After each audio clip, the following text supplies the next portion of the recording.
we're going to look at line weights really quickly in this video. So to find our line weights, we go over to our default trays and specifically the shape and style one. Within here, next to stroke to the right, we have in points the stroke. So if I select an object that's already in my project and change the stroke, it will change the size of the line work within here. If the number that's after is not within the list, I can just manually type that in as well.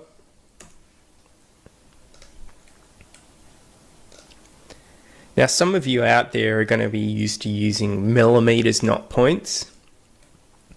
What you can do if you want to use millimeters is just simply type in the amount of millimeters and then type mm afterwards for millimeters, and it will change the millimeters to points for you. So I'll do that one more time. I'm going to type in for a thin line 0.25 mm and enter, and it's automatically done the maths for you, which is I think multiplying it by about 3, and it's changed the line weight for me on this. In layout, we can also use our scrapbook to paste in different line weights. So if we come over to our default trays and find it underneath the different title blocks, you open them once, then come back, it'll make available a line weight section. It's a bit hard to read there, but it's got different millimeter sizes on there for you. And what you can do is you can use your style picker to click on one of the line weights and then come back to your project and drop it in. So this might be a good way for you to set up your line weights in a small office where you have other people working, where you tell people what those particular line weights would be used for.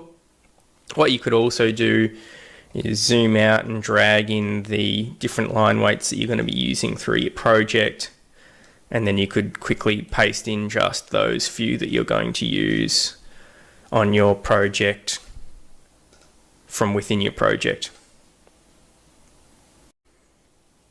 The last thing we're going to talk about for line weights is how you can apply them to single items or multiple. So in this project, I could select 1, 2, 3 different items, and I could come over to my stroke and change the points or stroke here, and it will amend all of the items that I have selected. You'll also notice that when I select this, it's actually 3 different items, a circle and 2 lines within it. And because these are grouped, it'll do them all in the one hit. So to show you how that works, I've got one line here.